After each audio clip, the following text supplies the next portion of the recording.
이렇게 귀한 교회를 섬길 수 있게 해주신 것도 감사하고 이렇게 하나님의 말씀을 함께 나눌 수 있게 해주신 것도 너무 감사드립니다. 참 기쁜 마음이 가득합니다. 오늘은 특별히 하나님께서 우리에게 허락하신 은혜의 외적 수단 중 두 번째 성례에 대한 이야기를 나누도록 하겠습니다.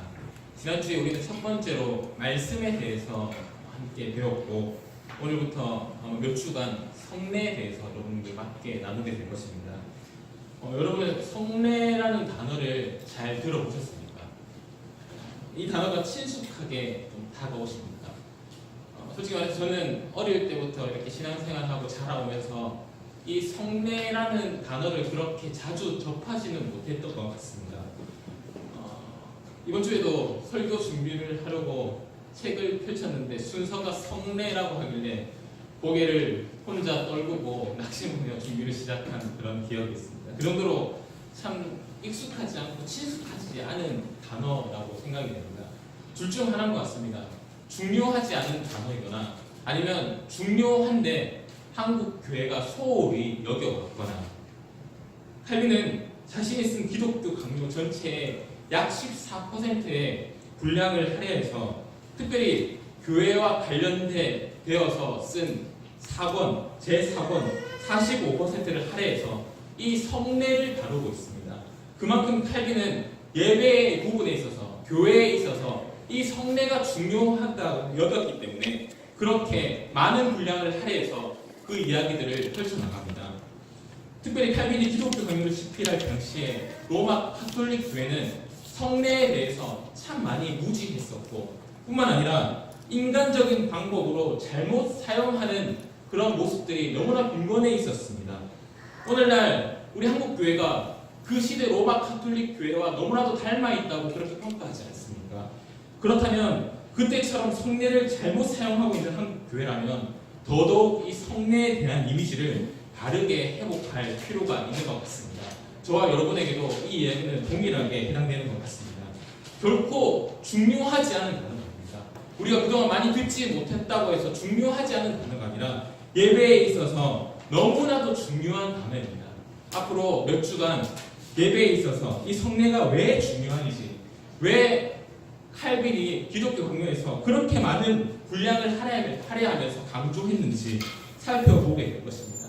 짧은 말씀의 시간이지만 성례에 대한 이미지를 바르게 형성하여서 성례에 담겨있는 풍성한 은혜를 맛보시기를 간절히 소망합니다. 첫 번째로 우리가 기억해야 할 것, 성례는 그리스도의 은혜를 나타내는 표와 인이라는 사실입니다. 표와 인이라는 말은 무엇을, 어떤 대상을 나타내고 증명한다는 말입니다. 간단히 도장을 한번 여러분들 머릿속에 떠올려 보십시오. 도장을 떠올리면 이해가 쉬울 것 같습니다. 성례는 그리스도의 은혜를 나타내는 눈에 보이는 도장과 같다라고 생각하시면 될 것 같습니다. 오늘 우리 읽은 말씀을 한번 떠올려 봅시다. 광야 생활을 하던 이스라엘 백성들에게 하나님께서 무엇을 내리셨습니까? 만나를 내리셨습니다. 그런데 오늘 읽은 본문에 보면 하나님께서 무엇을 지시하시냐면 이 만나를 항아리에 담아서 후대에까지 남기도록 그렇게 하셨습니다. 32절에 보면 그 이유가 나와 있습니다. 32절 말씀 우리 한번 읽어볼까요? 32절 말씀 다시 한번 더 함수로 읽겠습니다. 시작. 모세가 이르되 여호와께서 이같이 명령하시기를 이것을 오멜에 채워서 너희의 대대 후손을 위하여 간수하라. 이는 내가 너희를 애굽 땅에서 인도하여 낼 때에 광야에서 너희에게 먹인 양식을 그들에게 보이기 위함이니라 하셨다 하고. 네. 왜 항아리에 담아서 후대에 남기라고 하셨습니까? 그 이유가 나옵니다. 하나님이 이 이스라엘 백성들에게 행하신 일, 애굽에서 구원하신 일, 그것을 대대로 기억하도록 하기 위해서 그렇게 만나를 항아리에 담아서 보관하도록 하셨습니다. 한번 생각해 보십시오. 후대의 사람들이 이 만나를 보았을 때 어떤 생각을 했겠습니까?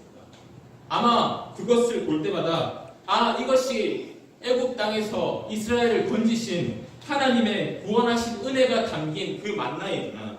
하나님의 은혜를 떠올리지 않았겠습니까?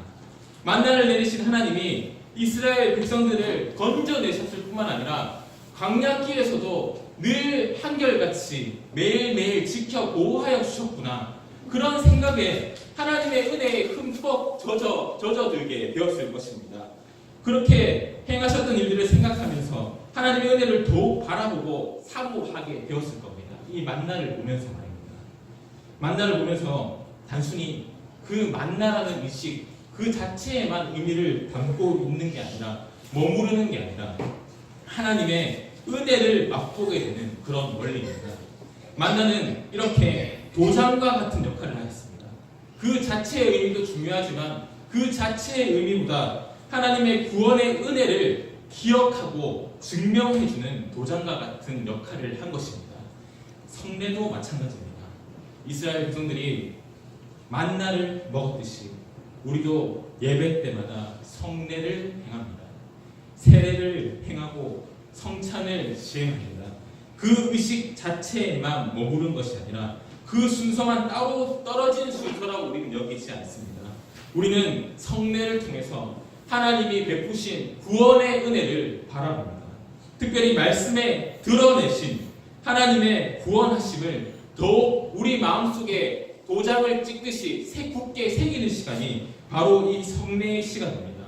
성례가 그리스도를 나타내고 그리스도의 구원의 은혜를 나타낸다는 사실을 꼭 기억하시길 바랍니다. 그로 인해서 성례를 시행할 때마다 말씀 가운데 역사하신 구원의 은혜를 더욱더 여러분 마음속에 깊이 새기는 은혜로운 시간 되기를 간절히 소망합니다.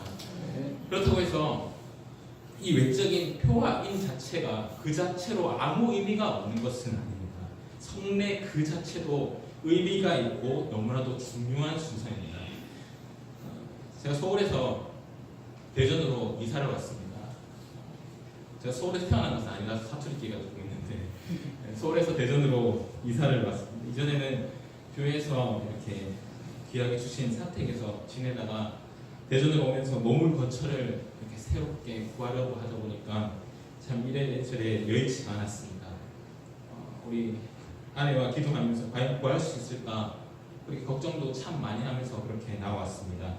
이곳저곳 집을 알아보고 그러다가 은혜로 겨우 살 거처를 정했습니다. 집주인을 만나고 계약을 진행했습니다. 그런데 이 과정 내내 마음이 놓이지 않습니다. 그러다가 언제 안심이 된 줄 아십니까? 계약서에 도장을 팍 하고 찍는 순간 너무나도 제 마음이 평안이 찾아왔습니다. 하나님께서 주실 것이라고 믿었지만 그 계약서에 도장을 본 순간 다 됐구나, 이제 됐구나, 그런 확신을 가지게 되었습니다. 마찬가지입니다. 하나님이 말씀 가운데 우리에게 주신 약속 물론 완전합니다. 그런데 우리의 믿음은 연약하지 않습니다. 쉽게 흔들릴 수 있습니다. 그래서 믿음의 도장을 꽉 하나님께서 찍어주시는 겁니다. 그게 바로 성례라는 시간입니다. 성례라는 도장이 행하여질 때 우리의 연약한 믿음이 큰 확신으로 자리 잡을 수 있게 되는 겁니다. 물론 예배 때 말씀이 중요합니다. 말씀이 핵심이고 모든 예배 순서가 하나님의 말씀과 연관성이 있습니다. 그렇다고 말씀만 선포되고 끝나는 것은 바른 예배가 아닙니다. 말씀을 나타내고 그리스도의 은혜를 더욱더 확증하는 성례가 바르게 시행되는 것도 바른 말씀이 선포되는 것만큼 중요한 시간이라는 것을 기억했으면 좋겠습니다. 그리스도의 은혜를 나타낼 뿐만 아니라 그 자체로도 너무나도 귀한 성례의 시간, 그 중요성을 여러분 마음속에 깊이 새기를 간절히 소망합니다. 두 번째로 생각해 볼 것은 그리스도의 은혜를 나타내는 것이라고 제가 말씀드렸는데, 성례가 이제 그리스도의 은혜, 구원의 은혜를 표현하는 것이라고 말씀드렸는데, 도대체 그러면 어떻게 이렇게 물을 뿌리고 떡과 포도주를 마시고 먹는 이런 외적인 행위가 그리스도를 나타낼 수 있을까 하는 질문을 해보게 됩니다. 결론부터 말씀드리면 이 외적인 행위 자체가 의미가 있는 것이 아닙니다. 그리고 이 외적인 도구인 물이나 떡과 포도주가 뿌린다고 해서 마신다고 해서 성스럽게 되거나 신령하게 변화되는 것도 아닙니다. 성례가 행하여지는 가운데, 세례와 성찬이 행하여지는 가운데 성령 하나님께서 임재하셔서 이 외적인 행위를 통해서 우리가 그리스도를 볼 수 있도록, 느끼고 경험할 수 있도록, 그리스도와 연합하게 할 수 있도록 성령 하나님께서 역사하시는 신비로운 사역입니다. 상식적으로 말이 안 되지 않습니까? 우리의 세례식 때 쓰는 물이 어떻게 죄를 씻을 수 있겠습니까? 떡을 먹고 포도주를 마시는데 어떻게 그게 그리스도를 먹고 마시는 게 될 수 있겠습니까? 어떤 자세로 먹든 어떻게 변하든 이것들은 원래 그리스도를 나타낼 수 없는 것들입니다. 상식적으로나 현실적으로나 인위적으로 다 불가능합니다. 그러나 하나님의 신비스러운 사역이면 가능합니다. 하나님의 신비스러운 역사가 아니면 이런 일이 일어날 수가 없는 것입니다. 성례는 오직 성령의 역사로 말미암아 효력을 발휘합니다. 성령의 임하심으로 인해서 물로 인해 죄를 씻기고 떡을 먹고 잔을 마시는 행위가 그리스도를 먹고 마시는 행위가 되는 것이고 그로 인해서 그리스도의 은혜를 기억하는 너무나도 거룩하고 은혜로운 시간이 될 수 있는 것입니다. 그렇기 때문에 우리는 겸손하게 기도하는 마음으로 성령의 임재하심을 바라는 마음으로 이 성례를 준비하고 참여해야 할 필요가 있습니다. 성례는 삼위 하나님의 주도하심 아래에 이루어진다는 사실을 기억하시길 바랍니다. 성령께서 이 의식 가운데 임하셔서 그리스도의 은혜를 깊이 깨닫게 하시고 그로 인해서 우리로 하여금 성부 하나님께 합당한 경배와 예배를 하도록 영광을 돌리도록 하는 너무나도 복된 거룩한 예식입니다. 삼위 하나님의 임재로 인해서만이 성례의 시간을 거룩해질 수 있다는 사실을 기억하시길 바랍니다. 우리의 성례와 반대되는 로마 가톨릭의 예를 들어볼까요? 그들은 수단 자체에 많이 의미를 둡니다. 물 자체에 신령한 의미를 둡니다. 물을 성수라고 부르죠. 성스럽게 여기거나 떡과 포도주 자체에 신령한 의미를 둡니다. 그래서 예전에 중세 로마 가톨릭 시대에는 성찬식을 할 때 떡과 포도주를 먹지 않습니까? 근데 떡만 이렇게 성찬식 때 사용하는 그런 풍습이 있었다고 합니다. 왜냐하면 그들은 떡 자체를 포도주 자체를 먹으면 예수님으로 변한다, 예수님의 피와 살로 변한다 그렇게 생각을 하거든요. 그래서 그들이 떡과 포도주를 이렇게 돌리고 나눌 때 떡은 죽으면 다시 먹을 수 있지 않습니까? 예수님을 떨어뜨려도 다시 깨끗하게 다듬어서 먹을 수 있는데 잔은 포도주는 떨어뜨리면 어떻게 다시 담을 수 없지 않습니까? 그러니까 예수님을 함부로 그렇게 떨어뜨리면 담을 수 없으니까 그들에게 너무나도 큰 문제가 되는 것입니다. 그래서 성찬식 할 때 포도주를 쓰지 않고 한동안 떡만 사용하는 그런 로마 가톨릭의 풍습이 있었다고 합니다. 성령의 임재가 아니라 이 수단 자체, 방법 자체에 더욱 무게를 두다 보니까 이런 잘못된 오류에 빠지게 될 수 있는 것입니다. 로마 가톨릭뿐만 아닙니다. 이 시대의 교회도 참 비슷한 모습이 많습니다. 이런 이야기를 들은 적이 있습니다. 담임 목사님 안식년에 어떤 교회가 성례식을 가졌는데 담임 목사님 안 계시다 보니까 부목사님이 성례식을 이렇게 인도하게 되었다고 합니다. 그런데 세례식에 참석하는 어떤 분이 난 담임 목사님 아니면 세례를 안 받겠다고 하면서 세례를 다음으로 미루겠습니다. 공부를 열심히 하고 세례를 그렇게 미루었다고 합니다. 이런 사례가 성례에 대한 무지함을 보여주는 것이고 로마 가톨릭의 영향을 받는 그런 부분입니다. 다시 한번 말씀드리지만 성례라는 예식에 사용되는 외적 수단 그 자체의 의미가 있는 것이 아닙니다. 성례를 시행하는 자에게 의미가 있는 것도 아닙니다. 성례를 시행할 때 사용되는 도구 자체의 의미가 있는 것도 아닙니다. 오직 성령의 역사와 그리스도의 은혜로 말미암아서만 의미가 있는 시간입니다. 이는 다른 예배 부분도 마찬가지지 않습니까? 우리의 노력이나 우리의 행위가 중요하지 않습니다. 우리가 얼마나 정성껏 드렸고 얼마나 많은 것을 드렸는지 그 자체의 의미가 있는 것이 아니지 않습니까? 물론 형식과 절차 그 자체도 중요하지만 그것이 결코 그리스도의 은혜와 성령의 역사를 앞서서는 안 될 것입니다. 한국 교회 안에 얼마나 많은 세상적인 방법과 인위적인 원리가 들어와서 그리스도마저 앞서고자 하고 있습니까? 특별히 성례라는 것 눈에 보이는 시간이다 보니까 눈으로 보이는 예식이다 보니까 더욱 세속적이고 인위적인 방법으로 들어지기 쉬운 부분입니다. 그렇기 때문에 더욱 우리는 겸손하게 기도로 준비하면서 성령의 임재하심을 간절히 사모하는 마음으로 참여해야 되는 것입니다. 그리스도만 드러나고 그리스도의 은혜만 머물 수 있도록 말입니다. 성례를 눈에 보이는 말씀이라고 이야기를 합니다. 말씀을 듣는 바람직한 모습, 사람인 목회자, 설교자가 선포하지만 우리는 그리스도의 말씀으로 듣지 않습니까?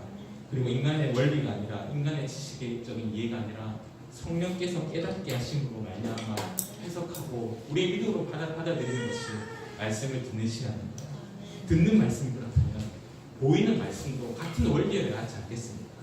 보이는 말씀도 인간적인 모습으로 시행하고 인간이 인도를 하지만 사람이 인도를 하지만 세상적인 도구로 시행하지만 그리스도의 은혜에 집중하는 시간이 되어야 되고 성령께서 은혜롭게 친히 시행하신다는 것을 우리는 늘 기억해야 합니다.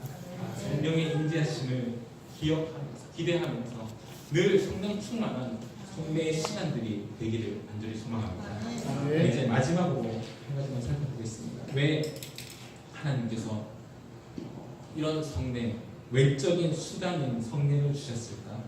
굳이 성례가 말씀드렸듯이 그리스도와 말씀을 나타내는 것이라면 설교를 조금 더 길게 하든지 아니면 설교를 한 편 더 하든지 그렇게 해도 되지 않습니까? 그런데 왜 이렇게 외적인 수단인 성례라는 시간을 정해주셔서 어떻게 보면 혼란을 안겨다 줄 수 있는 여지를 남겨주셨을까 그런 생각을 해보게 됩니다. 성례가 그리스도를 나타내고 이는 성령의 역사하심으로 말미암는다고 여러분과 말씀을 나눴습니다. 한 가지 더 중요한 원리는 정말 중요한 원리는 이 성례는 누가 제정했냐면 그리스도께서 친히 교회에 제정하셨다는 것을 우리는 기억해야 됩니다. 신학교에서 행하는 성례 두 가지입니다. 잘 아시다시피 세례와 성찬입니다. 로마 가톨릭은 7가지 성례, 7성례라고 하죠. 여러 가지 성례들이 있는데 우리는 왜 두 가지만 행하냐? 우리는 다른 일은 중요하지 않냐 그런 게 아닙니다. 답은 간단합니다. 왜 두 가지만 행하냐? 그리스도께서 이 두 가지를 교회를 위해서 제정하셨기 때문에 우리는 세례와 성찬을 행하고 있습니다. 우리가 세례와 성찬이라는 것을 시행하신 것, 그리스도께서 제정하시는 것에 따른다는 의미가 있습니다.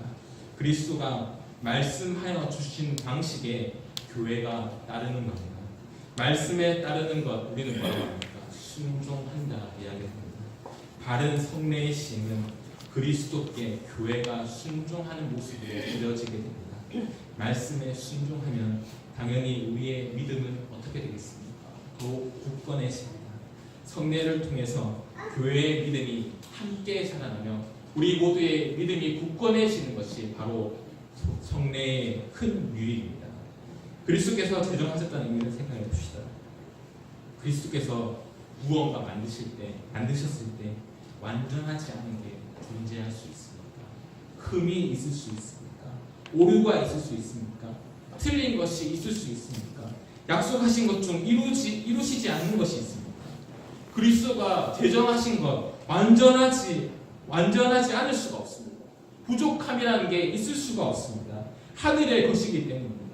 우리가 감히 측량할 수 없는 방법으로 측량할 수 없는 크기로 그리스도께서 제정하시는 겁니다. 다 고백할 수 없습니다. 하지만 우리는 순종함으로써 그 놀라운 크기를 순종함으로써 우리는 감히 소유할 수 있게 됩니다.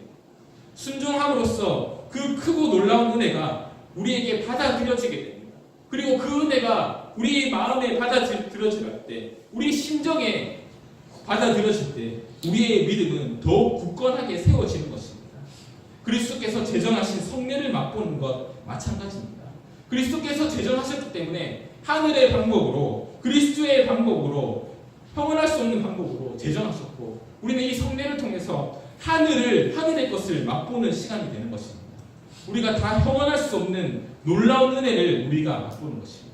그것이 바로 이 성례를 통해서 이루어지는 겁니다. 다시 한번 오늘 읽은 출애굽기 말씀의 만나 이야기를 떠올려 봅시다. 본문 이전의 내용이긴 하지만 만나를 먹을 때 그냥 먹었습니까? 원칙이 있었습니다. 규칙이 있었습니다. 그날 거둔 만나는 다음 날까지 남겨두지 않아야 된다는 원칙. 그리고 안식일날을 위해서 그날은 내리지 않으시고 전날에 이틀치를 거두어서 보관하고 먹어야 된다는 원칙입니다. 이 원칙 누가 정하셨습니까? 하나님께서 친히 정하셨습니다. 만나를 이스라엘 백성들이 그냥 받아 먹은 것이 아닙니다. 말씀의 원리에 따라서 말씀에 순종하면서 먹게 하나님께서 말씀하셨습니다.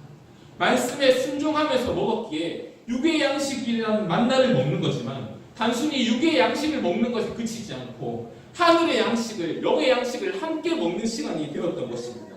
그런 은혜로운 시간입니다. 그리고 그 만나를 언제까지 먹었습니까? 35절 말씀에 보면 가나안 적경에 이를 때까지, 약속의 땅, 가나안의 땅에 이를 때까지 먹도록 하셨습니다. 성례도 마찬가지입니다. 단순히 물을 뿌리지만, 단순히 떡을 먹고 포도주를 마시지만 우리는 성례를 통해서 하늘의 양식을 맛보는 겁니다. 그리스도께서 말씀하시는 대로 행하고 있기 때문입니다. 성례를 통해서 그리스도의 형언할 수 없는 은혜들이 내려집니다. 그것도 이 교회 위에, 우리가 함께 모인 이 복된 교회 위에 그 은혜가 내려집니다. 고로 우리 교회가 그리스도의 말씀 안에서 성례를 바르게 시행한다면 이 교회를 통해서 우리 모두가 하늘의 귀한 영광을 바라볼 수 있게 되는 것입니다. 언제까지 맛봅니까? 영적인 가난, 약속한 천국에 이를 때까지 맛보게 될 것입니다. 이 땅에 사는 동안, 신앙생활 하는 동안 그리스도의 교회 안에서 그리스도의 방법대로 성례를 시행함으로써 우리는 천국을 이미 이 땅에서, 이 교회에서 맛보게 되는 것이고, 그로 인해서 이 땅에서뿐만 아니라 영원토록 그리스도와 누리는 참된 교제를 사모할 수 있게 되는 것입니다. 이런 놀라운 은혜를 이 교회 예배 안에 있는 성례의 시간을 통해서 맛보는 저와 여러분 되기를 간절히 소망합니다. 그런데 사실 우리는 말씀을 들으며 이런 영광스러운 은혜를 충분히 맛봐야 합니다. 말씀을 들음으로써 믿음이 형성되어야 합니다. 그런데 믿음이 연약하기에 말씀을 듣지만 우리는 건강히 반응하지 못합니다. 육신의 연약함 때문에, 또 게으름 때문에, 영적인 나태함 때문에 말씀을 제대로 먹지 못합니다.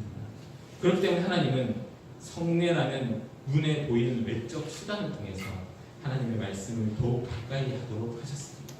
우리에게 은혜 베푸시길 원하시는 하나님이시기 때문입니다. 예배 가운데 이 시간을 통해서 우리가 하나님의 은혜의 말씀을 더욱 새기도록 하셨습니다. 다시 한번 말씀드리지만 말씀이 완전하지 않아서 이것을 만든 것이 아니라 말씀을 대하는 우리의 연약함 때문에, 그 우리를 불쌍히 여기시고 돌보시는 하나님의 마음 때문에 이 눈에 보이는 성례라는 외적 수단을 허락하셨습니다. 그런데 어떻게 우리가 예배에서 이 부분을 가볍게 여길 수 있겠습니까? 그리스도가 은혜로 제정하신 성례를 예배 가운데 함부로 대하거나 제할 수 있겠습니까? 우리 모두 하나님의 은혜를 겸손하게 생각하며 성례를 시행하고 그 의미를 늘 기억할 수 있기를 간절히 소망합니다. 말씀을 마무리합니다. 그리스도께서는 늘 교회에 말씀을 주시며 은혜를 베푸십니다. 그리고 성례를 통해 우리의 믿음을 강화시켜 주십니다. 말씀과 성례는 뗄래야 뗄 수 없는 관계이고 예배에 있어서 핵심적인 부분입니다.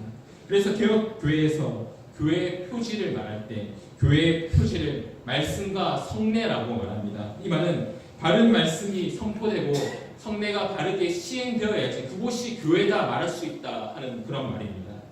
사랑하는 지은 가족 여러분, 여러분이 속한 이 교회가 참된 교회로 세워질 수 있도록 늘 기도해 주시길 바랍니다. 그러기 위해서 강단에서 늘 바른 말씀이 선포될 수 있도록, 또한 성례가 바르게 시행될 수 있도록 늘 기도해 주시길 바랍니다. 형식적으로 이 일이 흘러가는 것이 아니라, 형식적으로만 이루어지는 것이 아니라 삼위 하나님이 하늘에서 부어주시는 형언할 수 없는 은혜로 말미암아서 이 일이 이루어질 수 있게 해달라고 늘 기도하는 여러분들이 되시기를 간절히 소망합니다. 말씀과 성례, 이스라엘 백성들이 하늘에서 내려주는 만나를 기대하고 사모하듯이 우리도 늘 하나님의 은혜를 소망하며 기도하며 준비할 수 있기를 소망합니다. 그 은혜로 말미암아서 약속하신 그리스도가 다시 오실 그날까지 여러분의 교회와 삶을 바르게 세워나가고 풍성하게 주의 은혜로 세워나갈 수 있게 주님의 이름으로 간절히 소망합니다. 말씀을 기억하시면서 우리 주보에 나와 있는, 주보 3면에 나와 있는 우리 웨스트민스터 대부분과 함께 고백하도록 하겠습니다. 웨스트민스터 대부분과 160에서 163입니다. 제가 질문을 하면 여러분들이 답으로 고백하시면 좋겠습니다. 161분, 성례는 어떻게 구원에 효력 있는 방편이 됩니까? 성례는 그 자체 안에 있는 어떤 능력이나 그것을 시행하는 이의 경건이나 의도에서 파생되는 법으로 말미암지 않고 오직 성령의 역사와 성례를 제정하신 그리스도의 축복으로 말미암아 구원의 흐름임을 받게 됩니다. 162분입니다. 성례는 무엇입니까? 성례는 그리스도께서 그분의 교회에 제정하신 거룩한 비례에 그의 언약 안에 있는 자들에게 그리스도 중보의 의도를 표하고 인치심을 얻는 자에게 하십니다. 이는 또한 그들의 믿음과 다른 모든 은혜들을 강화하며 증진시키고 그들로 하여금 순종하게 하며 그들 상간의 사랑과 교제를 선거하고 귀히 참석하게 하며 그들을 은혜 언약 밖에 있는 은혜가 구별하게 합니다. 163번입니다. 성례의 부분은 무엇입니까? 성례의 부분은 누구에게 하나님 그리스도 자신이 정하시니까 평안을 요청하며 은혜를 보이는 표지이고 다른 하나님 그 대신이고 영적인 교회입니다. 163번입니다. 그리스도께서 신약에서 그분의 교회에 제정하신 성례는 몇 가지입니까? 그리스도께서 신약에서 그분의 교회에 제정하신 성례는 두 가지인데 곧 세례와 성찬입니다. 아멘. 네. 이 시간 성경과 시편 찬송가 34편 항상 앞부분과 뒷부분이